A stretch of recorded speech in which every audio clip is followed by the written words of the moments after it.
ಹಿಂದಿನ ಸಂಚಿಕೆಯಲ್ಲಿ ಫ್ಲಾರೆನ್ಸ್ ಅಳಿಗೆ ಭಾರತದ ಜೊತೆಗೆ ಶುರುವಾದ ನಂಟಿನ ಕುರಿತು ಮಾತನಾಡಿದೆವು.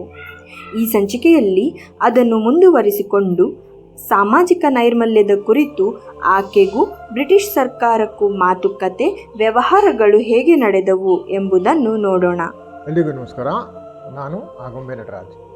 ಸರ್ ಸ್ಟ್ಯಾಫೋರ್ಡ್ ನಾರ್ತ್ಕೋಟ್ ಅಂತ ಒಬ್ಬ ಮಹಾಶಯ ಅವಳನ್ನು ಭೇಟಿ ಮಾಡ್ತಾನೆ. ಅವನಿಗೆ ತನ್ನ ಬುದ್ಧಿಶಕ್ತಿ ಎಲ್ಲ ಖರ್ಚು ಮಾಡಿ ಇಂಡಿಯಾ ದೇಶದ ಆರೋಗ್ಯ ಇಲಾಖೆಯ ಸ್ಥಾಪನೆ ಬಗ್ಗೆ ಅಂಕಿ ಅಂಶಗಳೊಂದಿಗೆ ಅವನಿಗೆ ಮನವರಿಕೆ ಮಾಡಿಕೊಡ್ತಾಳೆ.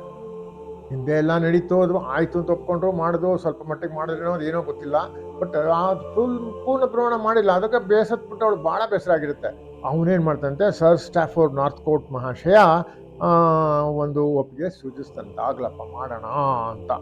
ಸೊ ಸರ್ಕಾರದ ಸಮರ ಇಲಾಖೆ ಮತ್ತು ಇಂಡಿಯಾ ಆಫೀಸ್ಗಳ ಮಧ್ಯೆ ಇದ್ದ ಪೈಪೋಟಿ ಹೆಚ್ಚುಗಾರಿಗೆ ಅಲ್ಲಿಂದ ಕೊನೆಗೊಳ್ಳುತ್ತಂತೆ. ಅಂದರೆ ಹಿಂದೆ ಅದೆಲ್ಲ ನಾನು ಹೇಳಲಿಲ್ಲ, ಹಿಂದೆ ಅದು ಭಾಳ ನಡೀತಿದ್ದು. ಯಾಕದು ಕಂಪ್ಲೀಟಾಗಿ ಇಂಪ್ಲಿಮೆಂಟ್ ಆಗಲಿಲ್ಲ ಅನ್ನೋಕ್ಕೆ, ಅಲ್ಲಿ ಬ್ರಿಟಿಷ್ ಸರ್ಕಾರದಲ್ಲಿ ಒಂದು ಸಮರ ಇಲಾಖೆ ವಾರ್ ಸ್ಟೇಷನ್ ಅಂತ ವಾರ್ ಒಂದು ಡಿಪಾರ್ಟ್ಮೆಂಟ್ ಅಂತ ಇರ್ತಿದೆಯಲ್ಲ, ಅದು ಮತ್ತು ಇಂಡಿಯಾ ಆಫೀಸ್ ಅಂತ ಅದೆರಡು ಇರ್ತದೆ. ಆ ಇಂಡಿಯಾ ಆಫೀಸ್ನವರೆಲ್ಲ ತಿಳ್ಕೊಂಡಿರ್ತಾರೆ ನಾವೇ ಆಳ್ತಾ ಇರೋದು ಇಂಡಿಯಾ ಆಫೀಸ್ ಅಂತ. ಅದು ವಾರ್ ಆಫೀಸ್ನವ್ರು ತಿಳ್ಕೊಂಡಿರ್ತಾರೆ ನಮ್ಮಿಂದ ಇಂಡಿಯಾ ಆಫೀಸಲ್ಲಿ ನೀವೇನು ಆಳಕ್ಕಾಗಲ್ಲ ಅಂತೇಳಿ. ಅವರಿಬ್ಬರಲ್ಲೇ ಪೈಪೋಟಿ ಅಂತೆ, ಆಡಳಿತಗಾರರಲ್ಲೇ ಪೈಪೋಟಿ ಇರುತ್ತೆ ಅಂತ. ಇಬ್ಬರು ಜಗಳದಲ್ಲಿ ಕೂಸು ಬಿಡುವಾಯಿತು ಅಂಥೇಳಿ ಇಂಡಿಯಾ ದೇಶದಲ್ಲಿ ಯಾವುದು ಕೆಲಸಗಳನ್ನು ಸರಿಯಾಗಿ ಆಗ್ತದೆ. ಸೊ ಅದು ಗೊತ್ತಾಗಿತ್ತು ಇವಳಿಗೆ. ಅವರಿಬ್ಬರಲ್ಲಿ ಈ ಜಗಳ ಮುಗಿದ್ರೆ ಅದಾಗ್ತದೆ. ಈ ನಾರ್ತ್ಕೋಟ್ ಮಹಾಶಯ ಕೊನೆಗೆ ಅವನು ಅರ್ಥಕೊಳ್ತಾನೆ, ಇಲ್ಲ ನಾವು ಮಾಡೋಣ, ಆರೋಗ್ಯ ಇಲಾಖೆಯ ಸಿಬ್ಬಂದಿಯ ಸಂಬಳ, ಭತ್ಯೆ ಮತ್ತು ಎಲ್ಲವನ್ನು ಅರ್ಥಬಿಟ್ಟು ಒಂದು ದಾಖಲೆ ಮಾಡಿ ಅದನ್ನು ಒಂದು ನೀಡಬೇಕು ಅಂತ ಹೇಳಿ ಕೇಳ್ಕೊಳ್ತಾನಂತೆ. 1859ರಿಂದ 1867ರವರೆಗೆ ಇಂಡಿಯಾ ಸ್ಯಾನಿಟರಿ ವರದಿಯ ಬಗ್ಗೆ ಕೈಗೊಂಡ ಸಕಲ ಕಾರ್ಯಕಾರಿ ಟಿಪ್ಪಣಿ ಒಟ್ಟು ಸಾರಾಂಶವನ್ನು ಒಂದು ದಾಖಲೆ ರೂಪದಲ್ಲಿ ಒಕ್ಕಣಿಸಿ ನೀಡಬೇಕು ಅಂತ ಕೇಳ್ಕೊತಾನಂತೆ. ಈ ಕಾರ್ಯ ಒಂದು ಚಾರಿತ್ರಿಕ ದಾಖಲೆಯಾಗಿದ್ದು ಸರ್ಕಾರದ ಆರೋಗ್ಯ ಇಲಾಖೆಯ ಪಠ್ಯ ಪುಸ್ತಕವಾಗುವಂಥ ಗ್ರಂಥವಾಗಿ ಪರಿಣಿಸಿತು ಅಂತ ಹೇಳ್ತಾನೆ. ಸೊ ಇದಕ್ಕೆ ಫ್ಲಾರೆನ್ಸ್ ಏನು ಮಾಡ್ತಾಳೆ, ಅವನು ಹೇಳಿದ್ದಕ್ಕೆ ಆ ಕೆಲಸಕ್ಕೆ ಕೈ ಹಾಕ್ತಾಳೆ. ಡಿಸೆಂಬರ್ ತಿಂಗಳ ಕೊನೆಯೊಳಗೆ ಅವಳು ಸ್ಯಾನಿಟರಿ ಸಮಿತಿಗೆ ತಿಳುವಳಿಕಾ ಟಿಪ್ಪಣಿಯನ್ನು ತಯಾರಿಸ್ತಾಳಂತೆ.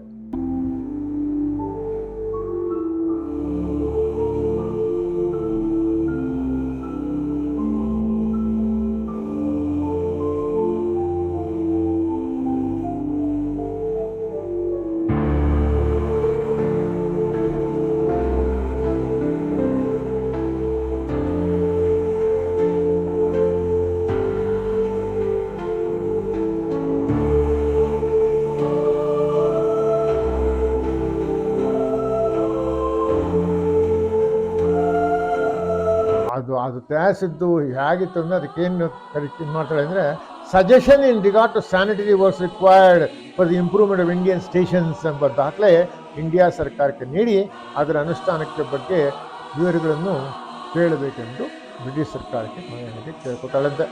ಸೊ ಇದು ಏನಾಗುತ್ತೆ, ಅಲ್ಟಿಮೇಟ್ಲಿ ಇದೊಂದು ಬ್ಲೂ ಬುಕ್ ಅಂತ ಕರೆದುಬಿಟ್ಟು ಅದು ಮುದ್ರಣ ಆಗ್ತದೆ. ಸೊ ಇಂಡಿಯಾ ಆಫೀಸ್ನವರು ಸ್ಯಾನಿಟರಿ ಆ್ಯನ್ಯಲ್ ಎಂದು ಕರೆದು ಅದನ್ನು ಇಂಪ್ಲಿಮೆಂಟ್ ಮಾಡೋಕ್ಕೆ ಶುರು ಮಾಡ್ತಾರೆ ಅದರಲ್ಲಿರೋದನ್ನೆಲ್ಲ. ಸೊ ಅದು ಬ್ರಿಟಿಷ್ ಸರ್ಕಾರಕ್ಕೆ ಒಪ್ಪಿಸ್ತಾರೆ. ಅದು ಸರ್ಕಾರ ಅದನ್ನು ಇಂಪ್ಲಿಮೆಂಟ್ ಮಾಡೋಕ್ಕೆ ಹೋಗಬೇಕು. ಅಂತೂ ಇಂತೂ ಅದು ಕೆಲಸ ಅವಳು ಹಿಡಿದಿದ್ದ ಕೆಲಸ ವಿಜಯ ಸಾಧಿಸ್ತಾಳೆ ಅಂತ ಹೇಳ್ತಾನೆ. ಅವಳು ಅತ್ಯಂತ ಪ್ರಿಯವಾದ ಇಂಡಿಯಾ ಸ್ಯಾನಿಟರಿ ಪ್ರಶ್ನೆ ಮತ್ತು ಸಾರ್ವಜನಿಕ ಆರೋಗ್ಯ ಇಲಾಖೆಯ ಸ್ಥಾಪನೆಗಳ ಬಗ್ಗೆ ಬಗೆಹರಿದು ತಾನು ಕೈಗೊಂಡಿದ್ದ ಮಹತ್ವದ ಜವಾಬ್ದಾರಿ ಕೆಲಸ ಪೂರ್ಣಗೊಂಡು ಯಶಸ್ಸು ಕಂಡಿದ್ದಕ್ಕೆ ಅವಳು ಹರ್ಷಗೊಂಡುತ್ತಾಳಂತೆ. ಆ ಯಶಸ್ಸಿಗೆ ಅವಳು ಮಹತ್ತರ ಬೆಲೆ ತರಬೇಕಾಗಿತ್ತು ಅಂತ ಹೇಳ್ತಾರೆ ಇತಿಹಾಸಕಾರರು.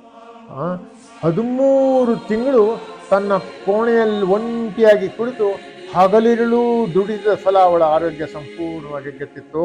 ನಿತ್ರಾಣದಿಂದ ದೇಹ ಬಳಲಿ ಬೆಂಡಾಗಿ ಸಾಮಾನ್ಯ ದೈನಂದಿನ ಕಾರ್ಯ ಮಾಡಲು ಸಾಧ್ಯವಾಗದಷ್ಟು ಸ್ಥಿತಿ ತಲುಪಿದಂತೆ.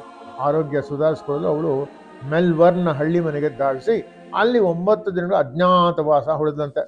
ಹೊರ ಪ್ರಪಂಚಕ್ಕೆ ದೂರವಾಗಿ ಏಕಾಂಗಿಯ ದಿನ ನೂಕಿದ್ಲು. ಅವಳ ಇರುವು ಹೊರ ಜಗತ್ತಿಗೆ ಅರಿವಾಗಲೇ ಇಲ್ಲ. ಆದರೆ ಅವಳು ಅಜ್ಞಾತವಾಗಿ ಉಳಿದ ಜಗತ್ತೇ ಬಿಡಲಿಲ್ಲಂತೆ.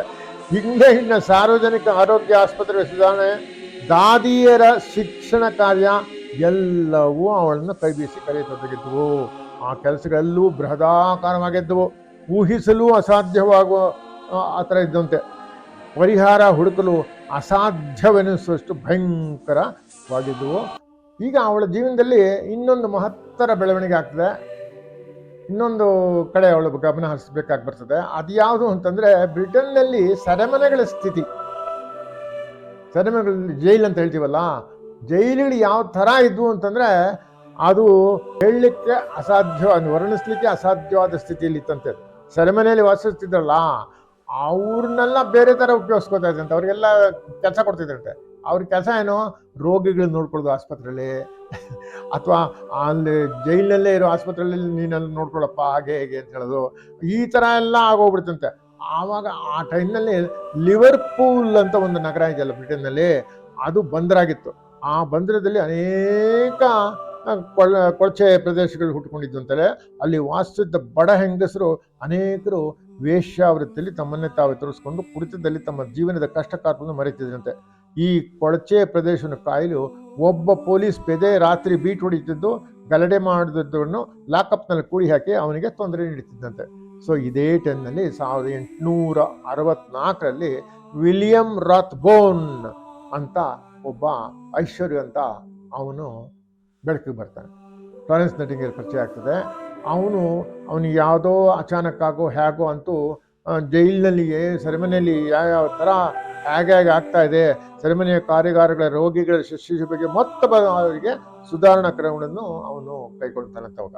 ಸೊ ವರ್ಕ್ ಹೌಸ್ ಇನ್ಫರ್ಮರೀಸ್ ರಿಫಾರ್ಮ್ ಅಂತ ಮಾಡ್ತಾನಂತ. ಅವನಿಗೆ ಒಂದು ರಿಫಾರ್ಮ್ ಒಂದು ಪಟ್ಟಿ ಪ್ರಿಪೇರ್ ಮಾಡಿ ಅದನ್ನು ಸಬ್ಮಿಟ್ ಮಾಡ್ತಾನಂತೆ. ಏನಪ್ಪ ಇದು ಶಿಕ್ಷಕರಿಗೆ, ರೋಗಿಗಳ ಶುಶ್ರೂಷೆಗೆ ಶಿಕ್ಷಿತ ದಾದಿಯರನ್ನು ಕಳಿಸ್ಕೊಡ್ಬೇಕು.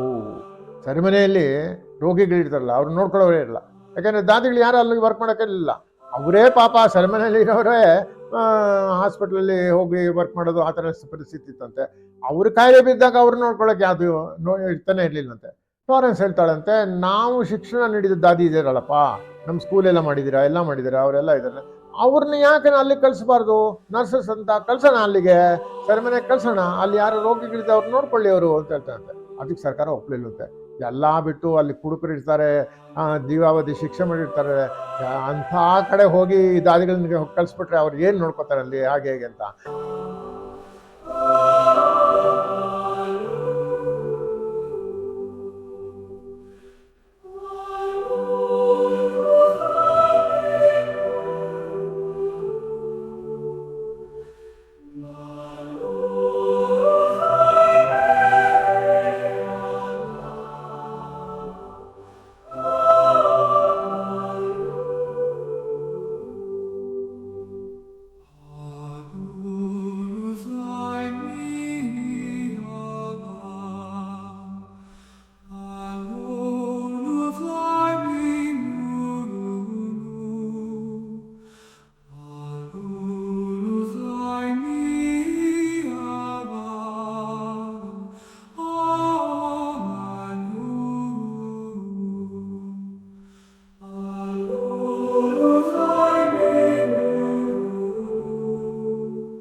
ಯಾವ ಖಾಸಗಿ ವ್ಯಕ್ತಿ ಅಥವಾ ಸಂಸ್ಥೆಯ ನೆರವಿನಿಂದ ನೇಮಕಾತಿ ಪ್ರಕ್ರಿಯೆ ನಡೆಯುವಂತಿಲ್ವೋ ಅದರ ಬಗ್ಗೆ ಕಾಳಗನೇ ಜರುಗಿಬಿಡ್ತಂತೆ ಯಾರಿಗೆ, ಸರ್ಕಾರ ಮತ್ತು ಫ್ಲಾರೆನ್ಸ್ ನಡುವೆ ಅಂತ ಹೇಳ್ತಾರಂತೆ. ಸೊ ಈಗ ರೋಗಿಗಳು ಮಾತ್ರ ಇವರಿಬ್ಬರು ಜಗಳದಲ್ಲಿ ಅವರು ಸಾಯೋದೇನು ಕಡಿಮೆ ಆಗಲಿಲ್ಲ. ಅವ್ರ ಪಾಪ ಅವ್ರ ಪಾಡಿಗೆ ಅವ್ರು ಸಾಯ್ತಾ ಇದ್ರಂತೆ. ಯಾಕಂದರೆ ನೋಡ್ಕೊಳ್ಳೋರೇ ಇಲ್ವಲ್ಲ ಅವರಿಗೆ, ದಾದಿಗಳು ಯಾರು ಬರ್ತಾ ಇರಲಿಲ್ಲ ಮುಂದೆ. ಸೆರೆಮನೆಯಲ್ಲಿ ಜೈಲಿನಲ್ಲಿ ಏನು ಹಾಸ್ಪಿಟ್ಲ್ ಇಲ್ಲ, ಏನೂ ಇರಲಿಲ್ಲ. ಅಂಥ ಒಂದು ಪರಿಸ್ಥಿತಿಯಲ್ಲಿ, ವಿಷಮ ಪರಿಸ್ಥಿತಿಯಲ್ಲಿ ಫ್ಲಾರೆನ್ಸು ತುಂಬ ಪ್ರೆಷರ್ ಹಾಕ್ತಾಳಂತೆ. ಸೊ ಡಿಸೆಂಬರ್ 1864 ಟಿಮೋತಿ ಡೇಲಿ ಅಂತ ಒಬ್ಬ ಪಾಪರ್, ಆಗಿನ ಕಾಲದಲ್ಲಿ ಒಬ್ಬ ಪಾಪರ್ ಆಗಿಬಿಟ್ರೆ ದುಡ್ಡಿಲ್ಲದೆ ಪಾಪರ್ ಆಗಿಬಿಡ್ತಾರೆ ನೋಡಿ. ಆ ಪಾಪರ್ ಅಂತ ಹೇಳೋರಿಗೆ ಜೈಲಿಗೆ ಹಾಕ್ಬಿಡ್ತಿದ್ರು, ಮನೇಲಿ ಇರ್ತಿಲ್ಲ ಅವರಿಗೆ.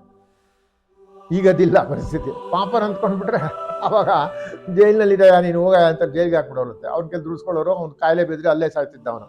ಸೊ ಅಲ್ಲಿ ಒಬ್ಬ ಈ ಪಾಪರ್ ಒಬ್ಬ ಟಿಮೋತಿ ಡೇಲಿ ಅಂತ ಅವನ ಹೆಸರು, ಅವನು ಸಾವನ್ನಪ್ತಾನಂತವನು. ಆವಾಗ ಅವನ ಸಾವು ಸೆರೆಮನೆಯಲ್ಲಿ ತಾಂಡವಾಡುತ್ತಿದ್ದ ಅಶುಚಿತ್ವ ಮತ್ತು ಅನೈರ್ಮಲ್ಯಗಳೇ ಕಾರಣ ಎಂದು ದೃಢಪಟ್ಟಂತೆ. ಪತ್ರಿಕೆಗಳಿಗೆ ಸುದ್ದಿ ದೊರೆತಾಗ ಅದು ಒಳ್ಳೆಯ ಆಹಾರ ಆಯ್ತಂತೆ. ಸಾರ್ವಜನಿಕರು ಬೊಬ್ಬೇಟ್ರಂತೆ. ಸುದ್ದಿ ಕಳಂಕದ ಸುದ್ದಿ ಆಯಿತು. ಫ್ಲಾರೆನ್ಸ್ ಆ ಅವಕಾಶ ತನ್ನ ಉಪಯೋಗಕ್ಕೆ ಬಳಸ್ಕೊಂಡಂತ ಅವಳೇನು ಮಾಡಿದ್ಲು, ಒಂದು ಪತ್ರ ಬರೆದು ಸರ್ಕಾರದ ಪೂರ್ ಲಾ ಬೋರ್ಡ್, ಬ್ರಿಟನ್ನಲ್ಲಿ ಆಗ ಒಂದು ಬೋರ್ಡ್ ಇತ್ತು, ಪೂರ್ ಲಾ ಬೋರ್ಡ್ ಅಂತ. ಸೆರೆಮನೆಯ ಕಾರ್ಯಾಗಾರಗಳಲ್ಲಿ ರೋಗಿಗಳ ಶುಶ್ರೂಷೆಗೆ ಅಲ್ಲಿ ಆ ಪೂರ್ ಲಾ ಬೋರ್ಡ್ ಏನೇನು ಸೆರೆಮನೆ ವಿಷಯದಲ್ಲಿ ಯಾವ ಥರ ಮ್ಯಾನೇಜ್ ಮಾಡಬೇಕು ಅನ್ನೋದ್ರಿಂದ ಅದಕ್ಕೊಂದು ಬೋರ್ಡ್ ಮಾಡಿರ್ತಾರಲ್ಲ, ಆ ಬೋರ್ಡ್ಗೆ ಇವಳು ಪತ್ರ ಮಾಡ್ತಾಳಂತೆ. ನೀವು ಈ ಥರ ಎಲ್ಲ ಒಂದು ಸುಧಾರಣೆ ಮಾಡಬೇಕು, ಸುಮ್ಮನೆ ಅವ್ರನ್ನ ಪಾಪ ಸಾಯಿಸಕ್ಕೆ ಬಿಡಬೇಡ್ರಿ, ಅವರಿಗೆ ದಾದಿಯರ ಅವಶ್ಯಕತೆ ಇದೆ, ಖಾಸಗಿ ದಾದಿಯರ ನೇಮಕಾತಿ ಅವಶ್ಯಕತೆ ಇದೆ ಅಂತ ಹೇಳಿ ಭಾಳ ತಾನು ಪಟ್ಟಿದ್ದು ತನ್ನ ಅನುಭವ ಎಲ್ಲ ಹೇಳ್ಕೊತಾಳಂತವಳು. ಸೊ ನೀವು ಅಕಸ್ಮಾತ್ ಕಳಿಸದೆ ಹೋದರೆ ನಾನೇ ಹೋಗಿ ದಾರಿಯಾಗಿ ನಾನು ಸರ್ವ್ ಮಾಡ್ತೀನಿ ಅಂತ ಹೇಳ್ತಾಳೆ. ಸೊ ಈಗ ಈ ವಿಲಿಯಮ್ಸ್ ಇದ್ನಲ್ಲ, ರಾತ್ಬೋನ್ ಅಂತ, ಬೈಸರಿ ಅಂತ, ಅವನು ಉದಾರವಾದ ಇದ್ದ, ಅವನು ಆದರ್ಶವಾದಿ ಆಗಿದ್ದಂತೆ.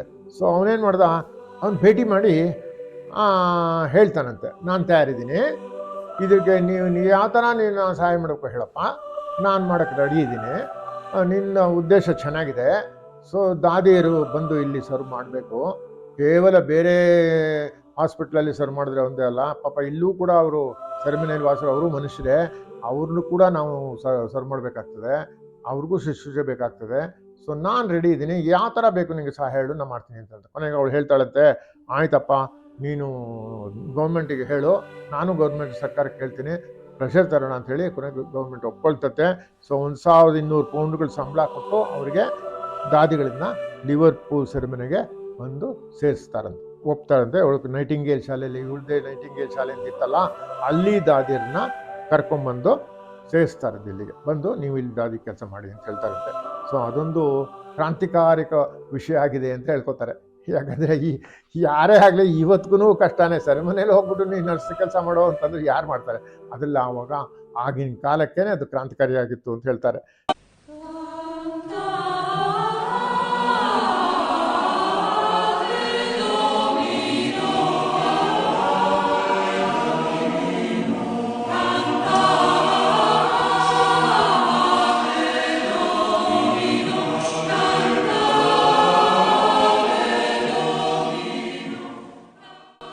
ಅಲ್ಲಿ ಆಗ್ನೆಸ್ ಜೋನ್ಸ್ ಅಂತ ಒಬ್ಬಳು ಸೂಪರ್ಡೆಂಟ್ ಆಗಿರ್ತಾಳೆ, ಮುಖ್ಯ ಮೇಟ್ರನ್ನಾಗಿರ್ತಾಳೆ, ಒಳ್ಳೆ ಅಸಾಧಾರಣ ಗುಣಾಢ್ಯಳ ವ್ಯಕ್ತಿತ್ವ ಆಗಿರ್ತಂತೆ.